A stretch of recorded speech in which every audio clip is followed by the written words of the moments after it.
I'm Rob. And I'm Nate. And welcome back to Rob and Nate Record a Podcast. This is week 2 of our anniversary month. And for this week, I am doing 1987, 35th anniversary of the film we will watch. Ooh. But I wanted to start off by telling Nate some of the movies that I ruled out and why I ruled them out. And then I'm going to make Nate guess my selection. But I have devised a series of clues which will make it blatantly obvious to Nate what my pick is by the end of it. Okay. So, starting off, movies from 1987 that we're not going to do tonight. Okay. And why? Okay. Full Metal Jacket, already done it. Seen it, yeah. Wall Street, we've both already seen it. The Untouchables, pretty sure we've both seen it. It's great, though. Yeah. Good Morning Vietnam, we already did this pre-podcast. Pre-podcast, yep. Yep. Predator, I thought about it. It's culturally relevant. Never seen it. I've seen it, but not since the 90s. Fatal Attraction. Never seen it. I'm not sure I want to do an erotic thriller. Yeah. RoboCop. I was actually really considering this one, but turns out Nate already watched it earlier this year. Lethal Weapon. Seen it. Do we really want to do Mel Gibson? No. There'd be all sorts of digressions. Yeah. Raising Arizona. Oh, that's great. We can't satisfy everyone that wants us to watch this one. We have people that wants us to watch it. And Moonstruck. See above. Oh, yes. Those are the two that I've had the most comments on from when we did Nicolas Cage. Why didn't you guys watch these? Yeah. That's the most comments I've had. Beverly Hills Cop 2. Never seen it. We should probably visit that franchise at some point. Never seen any of those. But not tonight. Dirty Dancing. Seen it. Nobody puts Baby in a corner, but Patrick Swayze month will have to wait. Planes, Trains, and Automobiles. A classic, but we've both seen it. Many a time. Man on Fire. I really thought about doing this as it's the original that would later be remade starring Denzel Washington. And we've already, pre-podcast, we did a Denzel Washington month in which we watched that Man on Fire. So I really thought about that one as well. Spaceballs. This is the other one that I really got hung up on and was really seriously considering doing for a while. I assume you've seen Spaceballs? Seen it several times, yeah. Okay. Who doesn't enjoy Spaceballs? And like I said, I really went back and forth on that one before ruling it out. President Scroob has a problem with him. Yeah. The Princess Bride. You can't be a member of the Church of Jesus Christ of Latter-day Saints who grew up in the 80s and 90s and not. You probably thought that's the route I was going at some point, didn't you? No, not seriously. Yeah. I'm sure that we will eventually probably cover this on the podcast, but not tonight. Roxanne. Seen it. Already done it. Recorded it. Project A2. Don't know it. It's a Jackie Chan movie. And it's what recently inspired me to find and watch more Jackie Chan movies that I had not previously seen. I have thought that you might be sneaking a Jackie Chan in this one. I almost did do Project A2. Okay. I thought about it. Adventures in Babysitting. Ah. That's the other one you thought I might be doing. Where do you think we are? Boise, Idaho? Yeah. It's another iconic movie. It's Christopher Columbus. I do hope that in the future we do a Christopher Columbus month. And if and when we do, I will be pushing for that to be included. Okay. The Living Daylights. Oh, that's great. We've already discussed we will probably do all of the Bond films at some point. So this will have to wait. That's one of my top 4 or 5. Can't Buy Me Love. Never seen it. I'm surprised by that, but it's another classic and iconic one, but just didn't quite feel right for tonight. So for our actual selection for tonight. Oh, yeah? Any guesses at this point? No. Okay. So this is a bit of a revisit. Okay.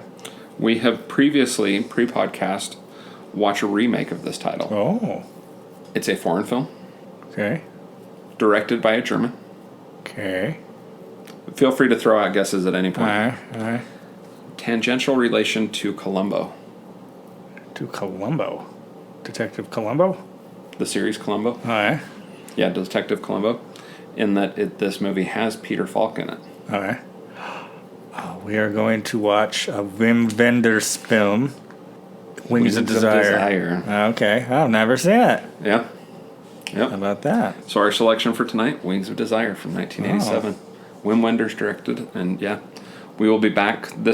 We're recording this pre-watching the movie, and so we will be back after watching. All right, Nate, we have just completed 2 hours and 8 minutes of Wings of Desire. First impressions? I have 2 thoughts. Thought number 1, you win. We're not going to top this movie. This was absolutely fantastic. I was a little skeptical going in. I'm like, am I in the mood for this? And it took about 15 minutes or so. I was a little jokey, and then just silence, and just basically taking it in for the rest of the film. And observation number 2, it made me think of City of Angels, which we did a review, or we did before we were doing the podcast. It's a movie I didn't like. It's a movie I really didn't like, and I like it even less now, because they took this delicate crystal cathedral of a thing and they sandblasted the hell out of it. It's almost unrecognizable. This is so superior on many levels of magnitude. Oh, I agree that this is superior. I still like the City of Angels to a certain extent, and I'm going to get into that a little bit later on. And I have some direct comparisons to make between your review of that and Roger Ebert's review. Okay. So I look forward to it. Yeah. So you enjoyed this, huh? I really enjoyed it. I thought it was fantastic. This is far more subtle than City of Angels. Mm-hmm. In fact, this movie is very European. Yeah. City of Angels is very American. Yeah. Well, and there's certain things that they do in the adaptation to City of Angels that I guess you could describe as its fatal flaw, especially in the way that you viewed City of Angels. There's parts of it that I can appreciate, like trying to expand a little bit on that relationship. But that's also like part of the flaw, because that's the fact that this relationship is not it becomes central to the plot, but it isn't the central to the plot. That worked better. Yeah. I can't remember how far into City of Angels before, and we should talk briefly about basically what this film is about. Yes. Do you want to read the IMDb real quick? IMDb plot synopsis is: an angel tires of his purely ethereal life of merely overseeing the human activity of Berlin's residents and longs for the tangible joys of physical existence when he falls in love with a mortal. Yeah. So in the American version, I want to say it's somewhere around the third to halfway point that he falls. And they're super literal in that version. He literally drops from a high height. Well, and this has a fall like that, but that's not the moment. Yeah. In this one, he just kind of wills it, and then he becomes a person. This film, which is, as you said, about 2 hours, 8 minutes, goes about an hour and a half before he falls. And I think it worked better. And it goes even longer before the reveal that there are other fallen angels. Yeah. Yeah, it's our principal cast, the top 5 characters that you really need to know about this film. First is Bruno Ganz as Demille, who is our primary mechanism to go through this movie. Our chief angel. Yep. You have Solveig de Martin, who is Marion, who is our trapeze, his eventual love interest in this film. Trapeze artist, yeah. You have Otto Sander, who plays Casil, who is another angel. You have Kurt Boys, who plays Homer. And you have Peter Falk as himself. The film star. Which, yeah, the film star. His actual credited role in the movie is as himself, Peter Falk. Interestingly, all 5 of our leads in this film have passed away. Oh, really? Solveig passed away at the age of 45. Oh. So, and this, I believe, I'm double checking right now, this was actually her film debut. Mm-hmm. She was impressive for this being her film debut. So in your review of City of Angels, you said that it probably hurt some that you basically knew the story before going into the movie. Mm-hmm. Did you feel as though you knew the story coming into this one? Yes, but it also subverted it, because the City of Angels adaptation is a fairly loose adaptation. There's much more to this movie substantively than there is to that. They just took basically the love story element, whereas this film tackles a lot more stuff. So the one of the main things I wanted to note on in your review of City of Angels is you said, this is the kind of movie where story is always going to be secondary. It's supposed to be about the romance. And because there's no chemistry, the romance doesn't work. And I'm not going to critique any of your comments about the romance. I would posit that the film is not about the romance. This film isn't. I would posit that neither is. Mm-hmm. But yeah, and I think that I had mentioned to you that I was considering mentioning something to you beforehand, before watching this one, and it was simply going to be that it's not about the romance. All right. Roger Ebert's review of this had some interesting things that I kind of wanted to touch on. his review of this film, The Wind Wonders. He'll touch on both in this review. He said in Angels, the angels in Wings of Desire are not merely guardian angels placed on earth to look after human beings. They are witnesses, and they have been watching for a long time, since the beginning. Standing on a concrete riverbank in Berlin, they recall that it took a long time before the primeval river found its bed. They remember the melting of the glaciers. They are a reflection of the solitude of God, who created everything and then had no one to witness what he had done. The role of the angels is to see. And that monologue in the film where the one angel was talking to the other, and they're talking about the vastness of time and how they waited and waited and waited for their likeness to finally arrive. Mm-hmm. Roger Ebert continued, in Wim Wenders' film, they move invisibly through the divided city of Berlin, watching, listening, comparing notes. Often they stand in high places, the shoulder of a heroic statue, the tops of buildings, but sometimes they descend to comfort an accident victim, or to put a hand on the shoulder of a young man considering suicide. They cannot directly change events. The young man does, in fact, kill himself, but perhaps they can suggest the possibility of hope, the intuition that we are not completely alone. The film evokes a mood of reverie, elegy, and meditation. It doesn't rush headlong into plot, but has the patience of its angels. It suggests what it would be like to see everything but not participate in it. We follow two angels, Damiel and Casil. They listen to the thoughts of an old Holocaust victim and parents worried about their son, and of the passengers on trams and the people in the streets. It's like turning the dial and hearing snatches of many radio programs. They make notes about the hooker who hopes to earn enough money to go south, and the circus aerialist who fears that she will fall because it is the night of the full moon. He falls in love with the trapeze artist, speaking of Damiel. He goes night after night to the shabby little circus where she performs above the center ring. He is touched by her doubts and vulnerability. He talks with Casil, the other angel, about how it would feel, to be able to feed a cat or get ink from a newspaper on your fingers. He senses a certain sympathy from one of the humans he watches, an American movie actor, Peter Falk. I can't see you, but I know you're here, Falk tells him. How can Falk sense him? Sometimes children can see angels, but adults are supposed to have lost the facility. He continues, the answers to these questions are all made explicitly clear in the new Hollywood movie City of Angels, which is a remake of Wings of Desire, and spells out what the original film only implies. After seeing the new film, which stars Nicolas Cage as the angel and Meg Ryan as the woman, now a heart surgeon rather than an aerialist, I went back to Wings of Desire again. It reminded me of the different notes that movies can strike. City of Angels is a skillful romantic comedy, and I enjoyed it, but it all stayed there on the screen, content to be what it was. Wings of Desire doesn't release its tension in a smooth plot payoff. It creates a mood of sadness and isolation, of yearning, of the transience of earthly things. If the human being is the only animal that knows that it lives in time, the movie is about that knowledge. It's a beautiful film photographed by the legendary cinematographer Henry Alican. Am I pronouncing that right?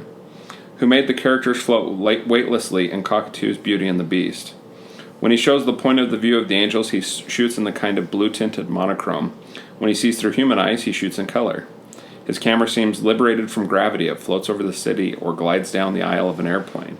It doesn't intrude, it observes. Wings of Desire is one of those films movie critics are accused of liking because it's esoteric and difficult. Nothing happens, but it takes 2 hours, and there's a lot of complex symbolism, complains a web-based critic named Peter van der Linden. In the fullness of times, perhaps he will return to it and see that astonishing things happen, and that symbolism can only work by being apparent. For me, the film is like music or a landscape. It clears a space in my mind, and in that space I can consider questions. Some of them are asked in this film. Why am I me, and why not you? Why am I here, and why not there? When did time begin, and where does space end? I was really impressed by this film. This is my first time seeing it as well. I'm fond of City of Angels, and I came into this wanting to like the source material better. And I do. It is better than City of Angels, exponentially. Though I do still like City of Angels. This feels as though it was shot much further back than 1987. A lot of that has to do with the black and white scenes. And I don't know if this has been remastered or whatever, but it's beautiful looking. Yeah. The composition of the shots, a lot of the aerial shots, the things that they kind of play. It reminds me of a film that I've shown you years ago, a favorite film of mine, the Powell Pressburger film, A Matter of Life and Death, in which heaven is in black and white and the earth is in color. And so the angels' viewpoints are in black and white, but Damiel gets flashes of color when he's around somebody having passion, kind of like Pleasantville. So he sees bits and pieces of it, and then when he becomes immortal, everything becomes color when we're seeing his point of view. But then when we go back to Casil, who's kind of monitoring the situation, his scenes are in black and white. And one thing I liked about the color, and there is some shots early on, because Peter Falk is in Berlin to film a World War II film, a film set in World War II. And so they show some old footage from the war, and they show it colorized. But the scenes that are present day, there's a neat quality to the color there. They almost look colorized. They look like a film from the 40s or 50s. They look like Powell Pressburger. They look like Douglas Sirk. Everything bounces. The color really bounces in this film. And you see things, you see a lot of the same locations in color in black and white, and it brings out a different type of beauty. And there's a beauty that it brings out in Berlin, a city that is still in decay, and a city that's construction is happening. Things are being torn down to make the new city. And I liked that. I liked how much Berlin was a central character in this film, and what a location for an angel to see, to view the history of man from. And it makes me wish that City of Angels had made LA more of a character. So I feel as though they did, but in a different way. And I'm going to touch on this in a little bit of a different manner than you're approaching it. What did you think of the use of the World War II footage? I thought it was fine. I thought it was good. Yeah. I thought that it was inserted kind of to help show things that had happened in this country. You know, and then it gradually transitions to the film, and you're like, that's the connection. They're making a film about the war. Yeah. Whereas City of Angels, it doesn't. There are moments when it depicts the city as being beautiful, mostly just those like sunrise and sunset scenes. Yeah.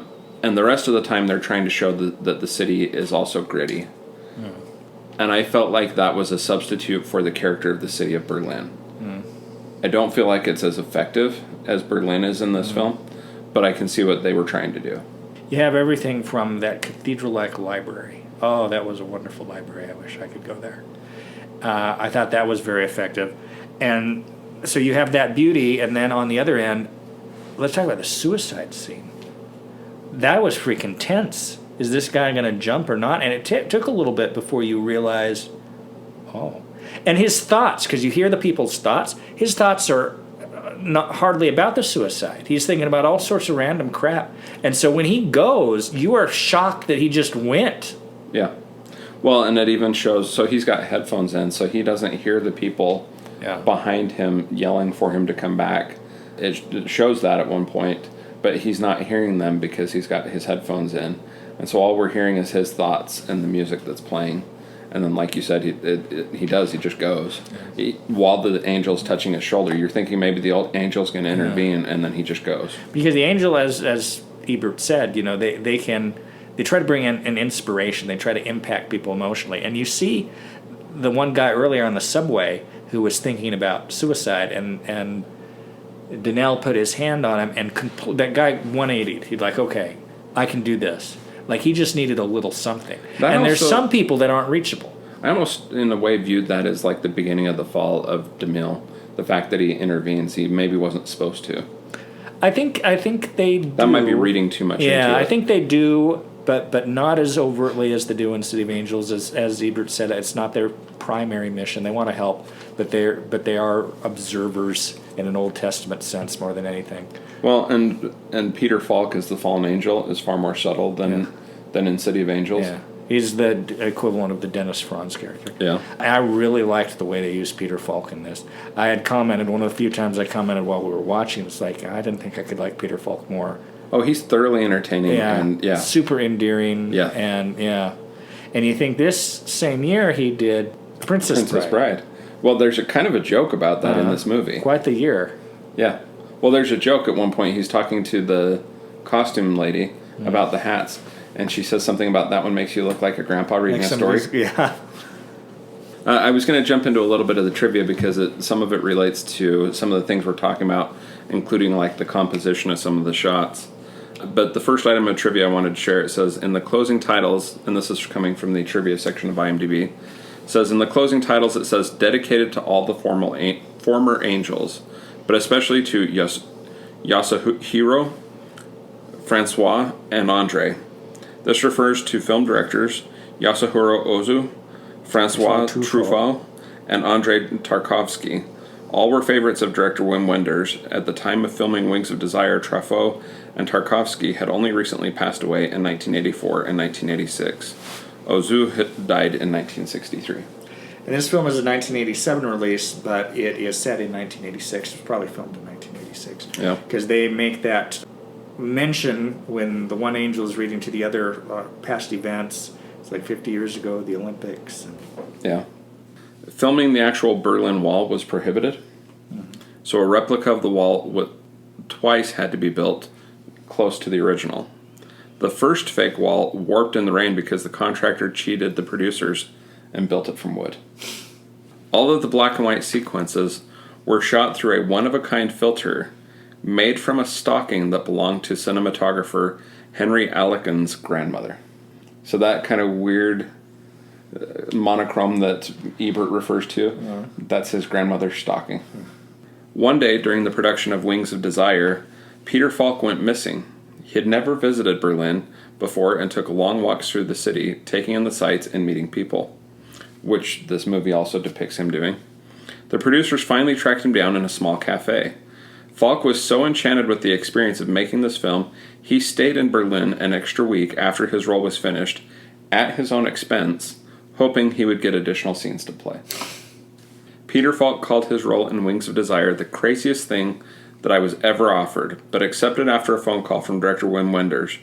When Wenders told him his part had not been developed yet, Falk responded, "I've worked that way with John Cassavetes. I prefer working without a script." During the scene in the Berlin Library, DeMille leans over a young man who reads, Haaretz Haiti Toha Vohu. Pardon my interpretation of the German. I've never spoke German. This is the second verse of the book of Genesis in biblical Hebrew, and basically means the land was in chaos. That's another theme. See, you've got the love story that was so central in City of Angels, and this is just everything. Like, the love story is there, and it's kind of a through line, but those bits and snippets of people's thoughts, and just going over the town talking about World War II, the Peter Falk thing. I really like Slovig in this. I think she's more I get falling for her. I get the angel going to Earth for her more than I ever did that relationship in City of Angels, because they had no chemistry. And this film does not demand a lot of chemistry of these two. It's almost an afterthought, but it's better than the chemistry of City of Angels. At around 1 hour and 29 minutes, the graffiti behind the food cart where Peter Falk greets the angel the words that are written on the cart translates to, "Those who build bunkers throw bombs." The Circus Alekin is named after the cinematographer Henry Alekin. Yeah, I think that's all the trivia items I wanted to share. One thing on Slovig, one of the other movies that she's known for is called Far Away, So Close. And the plot synopsis of that film is a group of angels in the German capital look longingly upon the life of humans. Okay. I wonder if this isn't it's actually also directed by Wim Wenders. Well, this film ends with the words "to be continued." So I wonder if that isn't the continuation. That will have to go onto my watch list so that I can try and figure that out at a future point. In fact, Far Away, So Close stars Otto Sander, Bruno Ganz, Peter Falk, Miguel Gorbachev, Willem Dafoe. I'm intrigued, but I'm also a little leery because I don't think I've heard of it.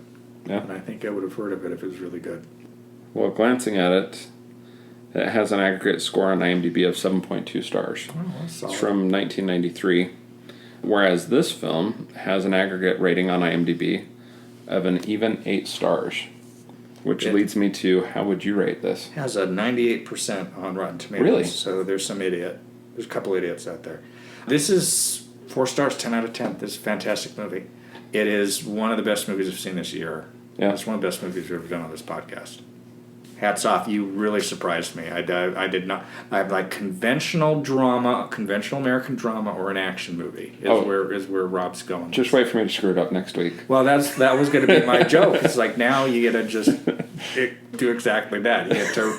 You get to go in the opposite direction. You get to show me a Pauly Shore movie. Oh, no, I'm not going that direction. I agree with you, though. 4 and 10. It's hard to find anything to critique in this film. If I was going to critique anything, it feels maybe just a touch long. Just a touch. There's a couple of times where like, okay. The speech she gives to him at the end, I think, was long. It was longer than it needed to be. Yeah, I enjoyed parts of it, though. And they really made a good connection in that moment. Yeah. And I like how it didn't end like City of Angels. Like they end up together in a functioning relationship. He had been around her so much that his essence had almost planted the idea that he existed in her mind. And so she was talking to Peter Falk and other, I'm looking for somebody. I don't know who it is. This kind of implication I will know when I see them. And when she sees him in that bar, because he's going to places she's been trying to find her, and he doesn't say anything. She's just like, don't kiss me yet. I got to give my speech. Okay, you can kiss me now. I found it interesting that, it's kind of twofold as to why, or I envisioned it or interpreted it as being twofold as to why she does that to Peter Falk. One is because he's the detective, and 2 is because she can sense that angelic quality. And so she feels a similar connection. Obviously, it's not the same connection, but she feels a similar connection, So in City of Angels, Nicolas Cage, and I mentioned this in my review, which I also looked at to kind of refresh myself, did a good job of playing somebody who wasn't human. The way that he did it, like it wasn't human.